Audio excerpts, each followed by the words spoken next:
내가 사람의 방언과 천사의 말을 할지라도 사랑이 없으면 소리나는 구리와 울리는 꽹과리가 되고, 내가 예언하는 능력이 있어 모든 비밀과 모든 지식을 알고 또 산을 옮길 만한 모든 믿음이 있을지라도 사랑이 없으면 내가 아무것도 아니요, 내가 내게 있는 모든 것으로 구제하고 또 내 몸을 불사르게 내줄지라도 사랑이 없으면 내게 아무 유익이 없느니라. 사랑은 오래 참고, 사랑은 온유하며 시기하지 아니하며, 사랑은 자랑하지 아니하며 교만하지 아니하며 무례히 행하지 아니하며 자기의 유익을 구하지 아니하며 성내지 아니하며 악한 것을 생각하지 아니하며 불의를 기뻐하지 아니하며 진리와 함께 기뻐하고 모든 것을 참으며 모든 것을 믿으며 모든 것을 바라며 모든 것을 견디느니라. 사랑은 언제까지나 떨어지지 아니하되 예언도 패하고 방언도 그치고 지식도 패하리라. 우리는 부분적으로 알고 부분적으로 예언하니 온전한 것이 올 때에는 부분적으로 하던 것이 패하리라. 내가 어렸을 때에는 말하는 것이 어린아이와 같고 깨닫는 것이 어린아이와 같고 생각하는 것이 어린아이와 같다가 장성한 사람이 되어서는 어린아이의 일을 버렸노라. 우리가 지금은 거울로 보는 것 같이 희미하나 그때는 얼굴과 얼굴을 대하여 볼 것이요, 지금은 내가 부분적으로 아나 그때는 주께서 나를 아신 것 같이 내가 온전히 알리라. 그런즉 믿음, 소망, 사랑, 이 세 가지는 항상 있을 것인데 그 중에 제일은 사랑이라. 할렐루야, 할렐루야. 우리 옆에 있는 친구, 뒤에 있는 친구한테 한번 고백했으면 좋겠습니다. 하나님께서 너를 사랑하신대. 너를 사랑하신대. 하나님께서 너를 사랑하신대. 자, 우리 친구들, 사랑을 해본 적이 있다. 나는 사랑을 진하게 해본 적이 있다. 우리 선생님들 손들이 나는 사랑을 해본 적이 있다. 자, 우리 사랑이 여러 가지 종류가 있잖아. 뭐 강아지도 있고 고양이도 있고, 맞지? 남자친구도 있고 여자친구도 있고 뭐 부모님도 있고 여러 가지 사랑이 있어. 뭐 어떤 친구 이럴 수도 있을 것 같아. 목사님, 뭐 아침부터 뭐 벌써 이렇게 사랑을 얘기하세요. 뭐 이런 친구들 있을 것 같은데, 자, 우리가 사랑하면 제일 먼저 떠올리는 건 뭘까? 보통 연애죠. 맞죠? 연애. 자, 나는 연애하고 있다. 연애하고 있다. 자, 이분들 손 들지 마요, 이분들. 자, 연애하고 있다. 자, 이렇게 뭐 눈빛으로 한번 쏴보세요. 눈빛으로. 나 연애하고 있어요. 나 주님과 연애하고 있다. 자, 우리 친구들, 뭐 남자친구나 여자친구 혹은 드라마 속에 보면 연애 이야기가 나와요. 우리 한번 PPT 띄워주시겠습니까? 자, 자, 제가 넘길게요. 네, 안 넘어가네요. 드라마 속에 주인공이 있어. 드라마 속에 여러 명의 주인공이 있어. 자, 드라마의 주인공이 되게 잘생겼어, 맞지? 한 명이 잘못된 사람이 있어. 나야, 나. 나야. 아니 같지만 나야. 자, 우리 드라마를 보면, 우리 친구 꼭 드라마 챙겨보는 친구들 있잖아요, 맞죠? 드라마를 보면 꼭 연애에 대한, 사랑에 대한 그런 진한 이야기들이 굉장히 많이 나오는 것 같아요. 왜 계속 한 사람만 주목이 돼요? 여러 명이 있는데 한 사람만 주목이 돼? 자, 우리가 사랑에 대해서 얘기할 때 부모님의 사랑도 있고 친구 사이의 우정도 있고 반려동물을 그런 아끼는 마음도 사실 다 사랑이죠. 맞죠? 언젠가 목사님이 초등부를 맡았을 때가 있어. 그때 친구한테 물어봤어. 야, 사랑이란 게 대체 뭘까? 그러면 어떤 친구들은 뭐 사랑이란 건 뭐 부모님을 사랑하는 거예요, 돕는 거예요, 이렇게 얘기하는 친구들도 있고, 어떤 친구는 너무 아픈 거예요, 이렇게 얘기해. 이 아이는 벌써 사랑에 대해서 아픈 것 같아. 자, 대부분의 아이들은 좋아하는 거, 뭐 도와주는 거, 부모님이 나에게 주신 모든 거, 이렇게 대답을 해. 그런데 목사님 인터넷에 보니까 어떤 온라인 초딩이 적은 편지가 있더라고. 목사님 잠깐 읽어줄게. 너는 이 세상에서 너희 부모님이 널 사랑하는 거 빼고 누가 널 가장 좋아하는지 알아? 바로 나야. 나는 내가 공부를 못하는 거 알아. 하지만 난 잘생겼잖아. 그리고 내가 너 많이 사랑해주고 많이 아껴줄게. 아기야, 너의 미소는 초콜릿같이 내 마음을 항상 흔들어놔. 장난 아니야. 벌써 초딩이 이래. 매일 밤 네 생각 때문에 잠이 안 와. 난 너 없이 못 살아. 너의 짝꿍이 되어 난 너무 기뻐. 이렇게 적어놨어. 여러분도 배워야 돼. 이런 거 좀 배워야 돼. 자, 사랑이라는 것은 나이에 상관없이, 사랑이라는 것은 우리가 살아간 날 동안 우리에게는 없어서는 안 되는 것이 사랑입니다. 자, 오늘 우리가 함께 본 고린도전서 14장은 우리가 좋아하기도 하고 유명하기도 한 장이에요. 흔히 무슨 장이라고 얘기하냐면 사랑장이라고 불러요. 자, 그 전에 우리 혹시 PPT 한번, 자, 이 전으로 한번 가겠습니다. 자, 이 뭘까? 자, 이 뭘까 이거? 이 영어 진짜 학교에서도 보는데 맞지? 이거 막 헷갈리기 시작했어. 뭘까 이거?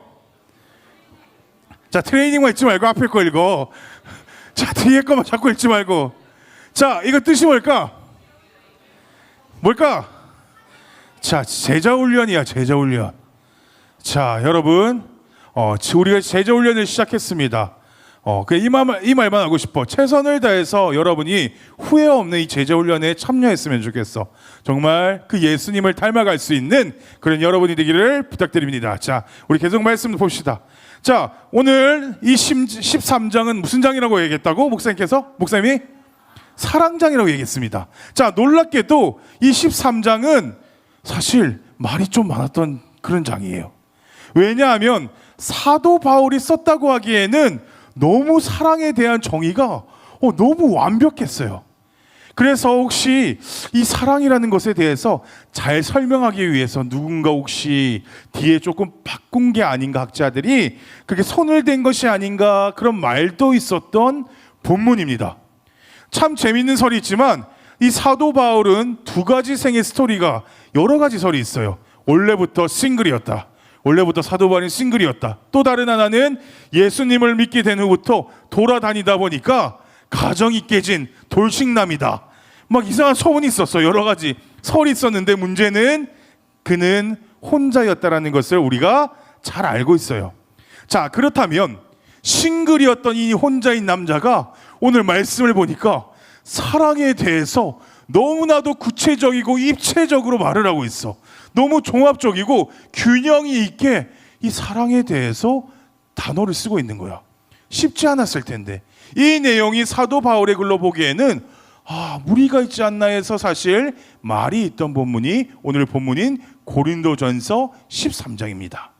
그만큼 사랑장은 너무나도 완벽하다고 할 만큼 사랑에 대해서 정의를 너무 잘 내렸어요. 그러나 우리가 제대로 된 입장으로 봐야 하는 것은 지금 말한 내용은 역사적으로 이렇게 학자들이 논란을 일으켰던 내용이라면 우리가 알고 선택해야 할 입장도 있어요. 자, 13장은 한 문장 한 문장을 찾아보면 그 당시에 고린도 교회의 정황을 누구보다 잘 알고 있었던 이 사역자 바울의 입장에서 고린도 교회의 입장을 잘 대변해가지고 도대체 공동체의 사랑이란 어떤 모습이고 어떤 그림이어야 하는 것을 너무 정확하고 잘 써놓은 글이라는 겁니다. 교회라면, 우리가 한 공동체라면 이렇게 사랑해야 된다라는 걸 적어놓은 거예요.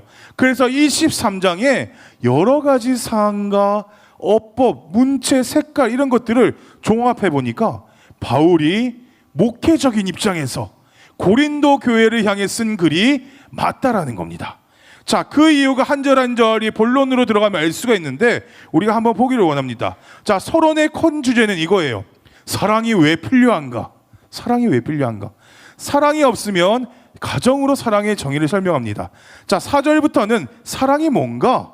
이 사랑의 특성을 얘기해요. 우리 4절 같이 한번 읽어보도록 합시다. 시작.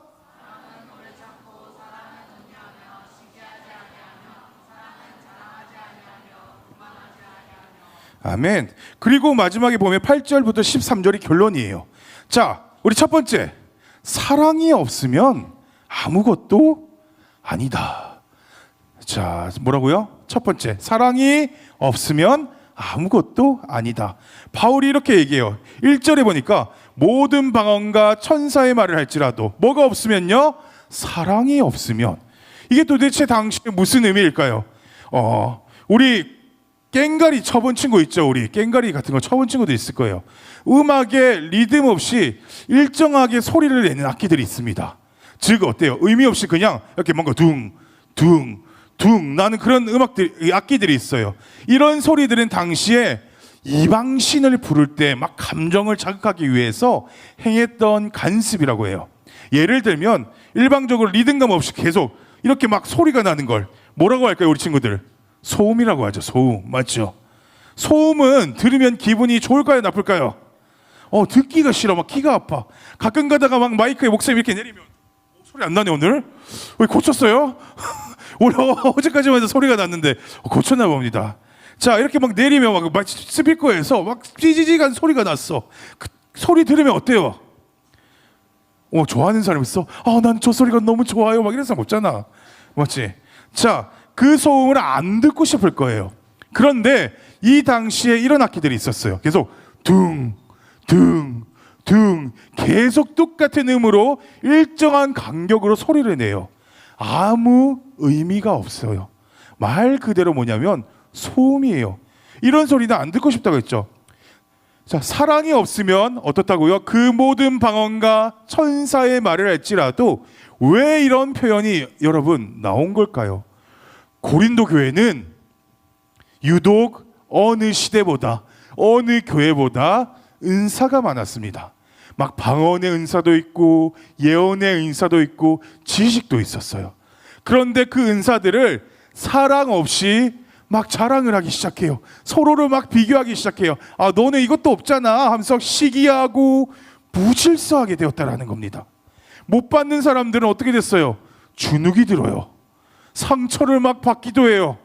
그러면서 자연히 그것이 무엇이 되었냐면 사람을 차별하는 것으로 구별되기 시작했다라는 겁니다. 그렇기 때문에 오늘 성경에서 뭐라고 해요? 어떤 은사가 있더라도 사랑이 없으면 그 밑바닥에 뭐가 없으면요? 사랑이 없다면 소음을 끄거나 아까 소음을 듣기 싫은 것처럼 치우고 싶듯이 그 소리들은 소음에 불과하다라는 겁니다. 우리 친구들 이해가 되죠? 대답을 안 해요. 이해가 되나요?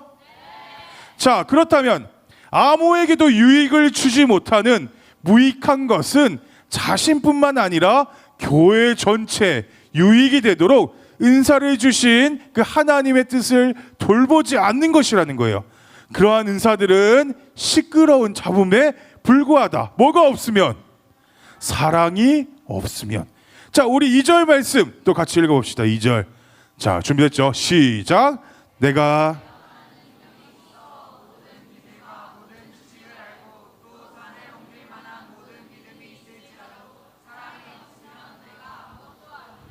아멘. 자, 얼마나 대단한 지금 은사들을 열거하고 있어요. 뭐 예언의 은사, 산을 옮길 만한 믿음, 산을 옮길 만한 믿음이란 말은 그 당시에 사용했던 말이에요. 이럴 때 써요. 어떤 어려움이라도 극복해낼 수 있는 그 태도를 얘기하는 겁니다.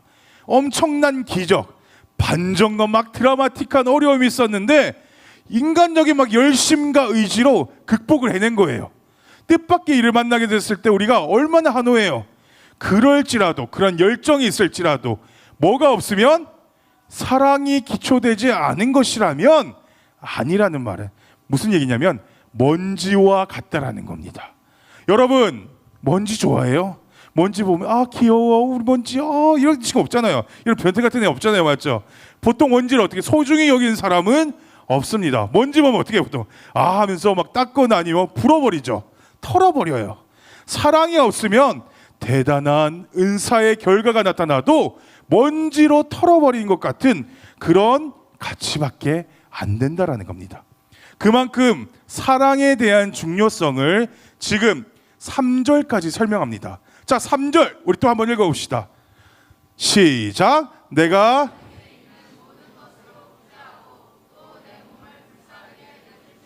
사랑이 없으면 내게 아무 유익이 없느니라. 자, 내 몸을 불사르게 내어준대요. 구제한다. 이 모든 걸 뭘 얘기하냐면 종교적인 그런 열심과 자기 만족에 있는 그런 신앙을 얘기합니다. 자, 신앙과 종교의 이름으로 열심을 하다 보니까 열심을 했는데 순수성을 잃어버릴 때 뭔가 가장이 된다라는 거예요. 자, 우리가 신앙의 행위 속에서 뭔가 가장스러운 부분이 있을 때가 있습니다.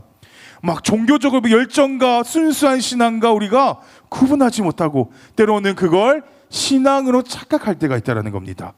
자, 무슨 얘기냐면 여러분, 믿음의 행위라는 것은 말 그대로 뭐냐면 철저하게 하나님만을 의지하는 걸 얘기해요. 신앙이라는 것은 종교적 열심도 아니라는 겁니다. 무슨 얘기냐면 그분만, 그 하나님만 바라보고 하나님만 의지하고 그 하는 모든 행동과 태도를 얘기하는 겁니다. 그런데 문제가 뭐예요? 고린도 교회에 이게 깨져버린 거예요. 은사가 임하면서 나는 왜 저런 능력이 없지? 해서 신앙을 열심히 했는데 경쟁이 막 붙다 보니까 막 불이 붙으니까 하나님께서 순전하게 해주신 그 목적들을 잃어버리고 만 거예요.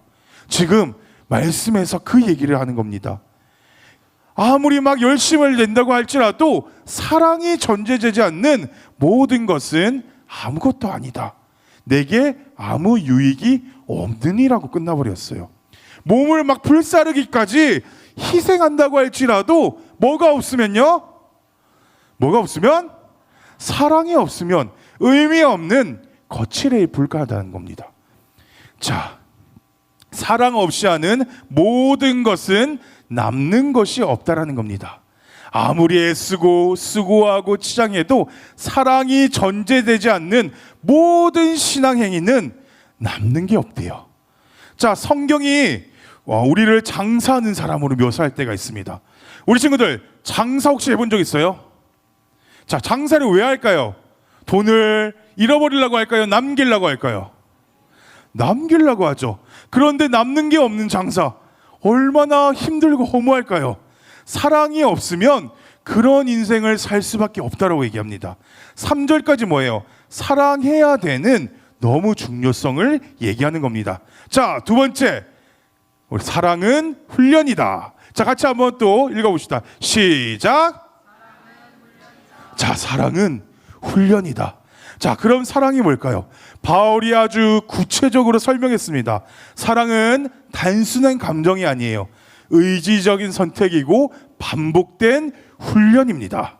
우리 4절 같이 한번 또 읽어봅시다. 4절 아까 읽었지만 사랑은 오래 참고 사랑은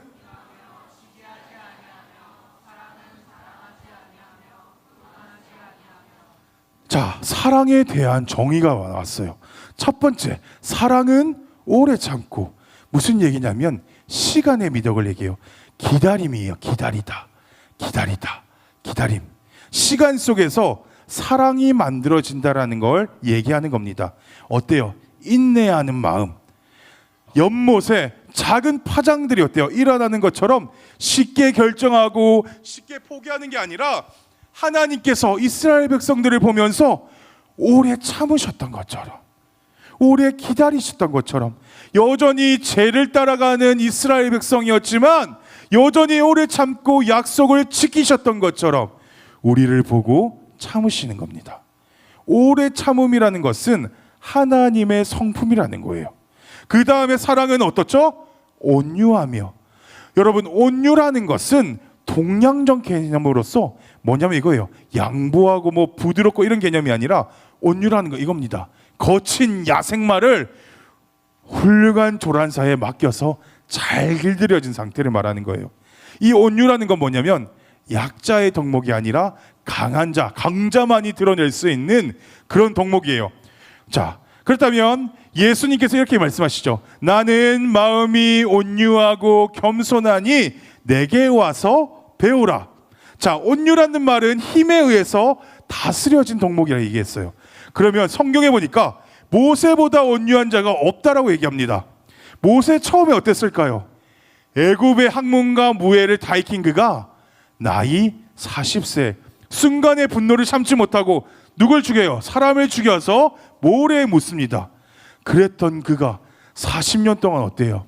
불려다니면서 흘러가는 구름을 보면서 끝없이 펼쳐진 강야에서 아무 사람하고 말벗할 수 없는 상태에서 양들과 삶을 나눕니다. 거기서 어때요? 다 죽잖아요. 우리가 하나님 앞에 쓰이려면 수없이 죽어야 한다는 걸 얘기하는 겁니다. 죽지 않으면 하나님이 우리의 인생을 그대로 두신대요. 얼마나 네가 버티는지 보자. 우리가 숨이 다 죽을 때 하나님께서 높이시고 쓰신다라는 겁니다. 자, 우리 친구들 물에 빠지면 절대 안전요원들이 발버둥 칠 때 안 들어갑니다. 왜요? 발버둥 칠 때 들어가면 같이 죽을 수 있어요. 그렇기 때문에 힘이 다 빠질 때까지 기다려요. 축 늘어질 때 데리고 나오잖아요. 그리고 인공호흡에서 살려내잖아요. 힘이 남아있을 때 들어가면 큰일 나요. 힘이 다 빠질 때, 우리의 힘이 다 빠질 때 하나님의 그 순전하신 힘으로 우리를 높이신다라는 겁니다. 그 손에 우리가 붙들려야 되는 거예요. 자, 오래 참음과 온유함이 없는 사랑은 하나님이 없는 사랑일 만큼 중요하다는 걸 얘기합니다. 그 다음에 뭘까요? 시기하지 않으며. 왜 시기라는 말을 썼을까요? 고린도 교회의 중요한 분쟁의 이유 때문입니다. 각자 어때요? 은사가 다르고 은사 가진 사람들은 막 뽐내기 시작했고 막 자랑했어요. 못 가진 사람은 막 시기하기 시작했고 막 질투가 나기 시작해요. 이게 분쟁의 원인이 되었습니다. 바울이 이것을 다른 정의로 갖다 끼운 것이 아니라 목회자로서 고린도 상태 교회를 주목하면서 적절하게 그리스도의 사랑, 하나님의 사랑, 공동체 사랑이 이런 그림을 가지고 있어야 되겠구나, 이렇게 돼야 되겠구나 해놓은 겁니다. 시기하지 아니하며, 그 다음이 뭐예요? 자랑하지 아니하며. 자랑하지 않는단 말에서 우리가 뽐내지, 잘난 체하지 않는다라는 겁니다. 여러분, 감사라는 말이 무슨 뜻일까요? 감사라는 말이 무슨 뜻일까? 기억하라는 말이에요. 뭐 하라는 말이라고요? 기억하라. 네가 어디서 구원받은 존재인지를 기억하라는 겁니다. 잊지 마, 그 말이에요. 감사라는 항상 기억하라. 옛적에 너희가 이스라엘 백성들 보고 애굽에 있을 때를 기억하라. 거기가 죽었던 자리였다. 제약을 너희가 매일 물 먹던 자리였다. 거기서 너희가 건짐을 받은 존재다. 우리가 그 십자가의 사건 안에 정직히 만난 경험이 없는 사람은 어떻게 하냐면 사람을 함부로 대해요. 무례하죠. 뽐내기 시작하고 자랑합니다. 근데 이 사랑의 실체를 경험한 사람은 고린도 이 전서 전체에서 사도 바울이 지금 사랑이라는 단어를 스트로겐, 헬레어, 다른 헬라어 말이 쓸 수 있는 사랑의 단어를 사용하지 않고 아가페라는 단어 하나로만 기록하고 있어요. 자, 아가페는 언제 쓰는 걸까요? 신적인 사랑을 표현할 때 아가페라는 단어를 써요. 자, 이런 사랑의 실현은 누구만이 할 수 있는 고백이에요. 그 예수님의 십자가의 그 사랑을 경험한 사람만이, 체험한 사람만이 할 수 있는 사랑의 정인 겁니다. 자, 우리가 잘 아는 선교사님 중에서 토마스 선교사님이 있습니다. 우리 한번 사진 보여주시겠어요? 자, 토마스 선교사님 24살의 나이에 중국에 가서 선교를 하겠다고 파송되어 왔어요. 거기서 어떻게 되죠? 아내는 아기를 유산하고 또 아내를 잃어버리게 됩니다. 그리고 시간이 흘러가서 들어가면 죽는다라는 그 조선이란 땅에 26살밖에 안 된 청년이 모두가 반대했던 그 낯선 땅을 찾아옵니다. 그는 어때요? 조선 강군에 잡혀서 성난 병사들이 그 휘두르는 몽둥이와 칼에 맞아서 순교하게 돼요. 토마스 선교사는 이 생의 마지막 순간에도 자신에게 칼을 거두었던 그 병사들을 위해 기도했고 성경을 건네요. 하나님은 당신을 사랑하십니다. 책을 전하죠. 그 책을 받은 병사는 명령에 따라 그 청년을 참수합니다. 그때 성경을 받은 사람이 최초의 박충건 장로님이에요.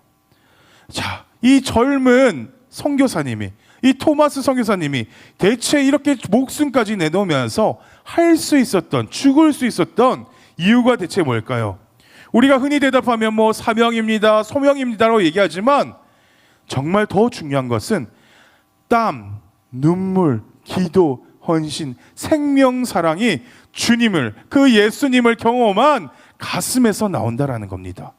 여러분, 사랑받지 못한 사람이 사랑할 수가 없습니다. 그리스도의, 그 예수님의 뜨거운 사랑을 경험한 사람만이 그 사랑을 흘려보낼 수가 있어요. 받은 사랑이 없는데 어떻게 사랑을 흘려보내요?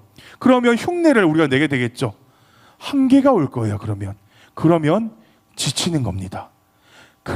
그래서 사랑은 내 의지, 내 어떤 감성적인 감정으로 하는 것이 아니라 영원히 마르지 않게 되는 그 예수 그리스도의 사랑이 내 속에서 경험되어질 때 마르지 않는 사랑이 흘러가게 되는 겁니다. 이 전체 사랑의 장을 아가페적인 단어로 사용했다고 했죠. 즉 그 말은 뭐냐면 하나님의 사랑을 실체로, 사랑을 체험한 사람만이 할 수 있는 이야기라는 겁니다. 오늘 토마스 선교사뿐 아니라 많은 믿음의 선조들이 그렇게 목숨을 다해서 달려왔습니다.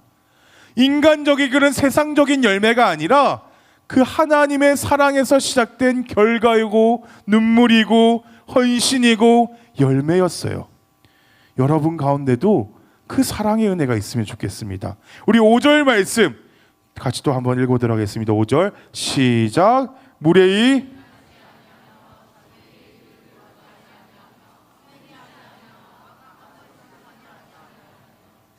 자, 굉장히 중요한 이야기를 하게 돼요. 무례히 행치 아니하며, 고린도 교회 성도들이 중요한 질서로 자리 잡도록 하라는 겁니다. 그 교회가 성숙한 교회인가 아닌가를 판가름할 수 있는 여러 가지 조건들이 있습니다. 정말 한 영혼에 대한 그 어떤 태도를 갖고 있는가라는 거예요. 자기의 유익을 구하지 않는다. 사랑은 무슨 얘기예요? 이기적이지 않다라는 겁니다. 여러분, 우리가 성경에서 보면 사사기 시대의 마지막 어때요? 이스라엘에 뭐가 없어요? 왕이 없으므로 자기 소견대로 옳은 대로 행합니다. 자기 소견 옳은 대로 행했다는 그 히브리적 의미가 뭐냐면 두 가지 개념이에요. 자기만 위해 살고 자기 마음대로 살고. 오늘 정확하게 같은 그림입니다. 그 다음은 뭐예요? 성내지 아니하며. 성내지 않는다는 말은 양면의 개념이 있어요. 날카롭게 반응하지 않는다, 자극하지 않는다는 뜻이에요. 자, 우리가 사탄이 어디로 들어올까요? 화를 내게 하고 화를 타고 들어오고 분노를 타고 들어옵니다. 분노는 어때요? 우리 교회, 우리 공동체의 화목을 깨트려요. 요즘에 어때요? 사람들을 보면 컨트롤이 안 되는 사람들이 굉장히 많아요. 여러분, 온유라는 건 어떤 능력이죠? 잘 조절된 능력. 성내지 않는다는 말은 자극하지 않는다, 그것에 넘어가지 않는다라는 겁니다. 그 다음에 뭐라고 얘기하죠? 악한 것을 생각하지 아니하며.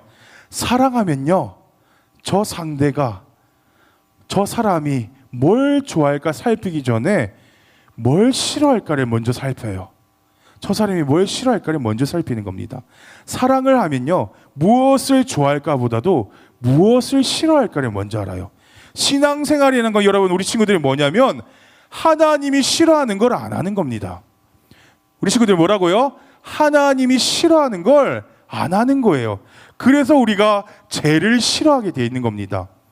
자, 영이 같아지면 하나님이 싫어하시는 걸 우리는 안 하게 됩니다. 불의를 기뻐하지 않으면이라는 건 진리를 기뻐하고 진리를 기뻐한다는 말을, 그 의미를 이해하게 돼요. 복음을 얘기하는 것이 아니라 교회 안에 보면 영향력 있는 사람들이 있어요. 또 한쪽에는 영향력 없는 사람도 있어요. 그런데 문제가 터지면 영향력 있는 사람이 막 뭔가 여론을 조정할 수가 있어요. 막 자기의 추측대로, 막 확신으로 막 여론을 조작시킵니다. 진리를 기뻐하고는 여론으로 권력화하지 않는다라는 겁니다. 교회에서 막 소문을 만들어서 소문이 진실이 돼서 한 사람은 어때요? 교회에 막 내보낼 수 있어요. 진리를 기뻐하는 말은 허구 거짓을 걷어낸 상태를 얘기한 겁니다. 자, 그리고 7절 모든 것을 참으며 모든 것을 믿으며 모든 것을 바라며 모든 것을 뭐 한다고요? 견디느니라. 자, 참으며 믿으며 바라며 견디며. 자, 이것도 공통점이 있어요. 이것도 뭐라고 얘기하냐면 사랑이래요. 사랑이라는 것은 오랜 시간 속에서 기다려주고 견뎌주고 참아내주고 무르익어 간다라는 겁니다. 우리가 사랑은 시작할 때 제일 먼저 나왔던 덕목이 뭐예요? 오래 참으며예요. 오래 참으며. 이걸 뭐라고 얘기했냐면 시간 속에서 만들어진 미덕이라고 합니다. 자, 사랑은 시간 속에서 만들어진다라는 겁니다. 자, 12장 31절 우리 같이 한번 읽어볼까요? 12장 31절 시작.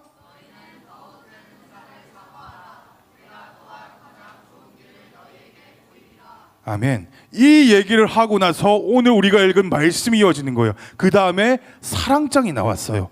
가장 좋은 길이 뭐래요? 사랑이래요. 가장 좋은 길이 사랑이래요. 이 말의 유일한 길을 말하는 겁니다. 오직 하나밖에 없는 길. 가장 좋은 것은 여러분 2개, 3개가 될 수 없어요. 가장 좋은 길은 어떤 길이에요? 예수님께서 요한복음에 보면 내가 곧 길이요 진리요 생명이니 나로 말미암지 않고는 아무도 아버지께로 올 자가 없느니라 얘기해요. 이 길은 누구를 얘기해요? 예수 그리스도. 우리 고린도전서에서 13장에서 사랑을 빼고 예수님을 넣어보면 실체가 드러납니다. 이 사랑을 완전하게 하고 온전하게 할 수 있는 분이 누구예요? 예수님이신 거예요. 우리는 그 예수님의, 그 예수 그리스도의 실제적인 체험 속에서 이 사랑을 쫓아가며 흉내내며 순종할 수 있다는 겁니다. 내 속에 있는 것으로는 이 사랑을 확실하게 드러내지 못해요. 누구 안에서만 가능하냐면 예수님 안에서만 가능하다라는 겁니다. 자, 우리 마지막 3번째, 사랑만은 영원하다. 자, 사랑만은 영원하다. 우리 13장 8절 결론이죠. 자, 같이 읽어봅시다. 시작.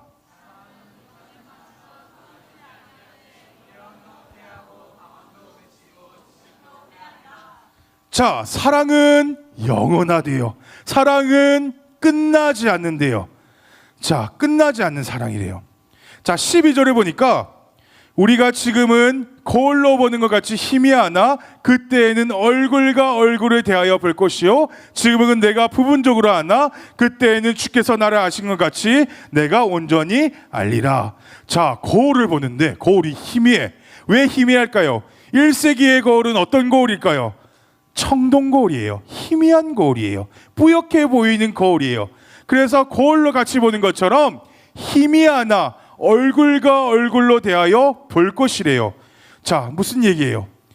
마지막에 종말론적 그 예수님께서 온전한 승리를 붙들고 다시 오시는 그날을 얘기합니다.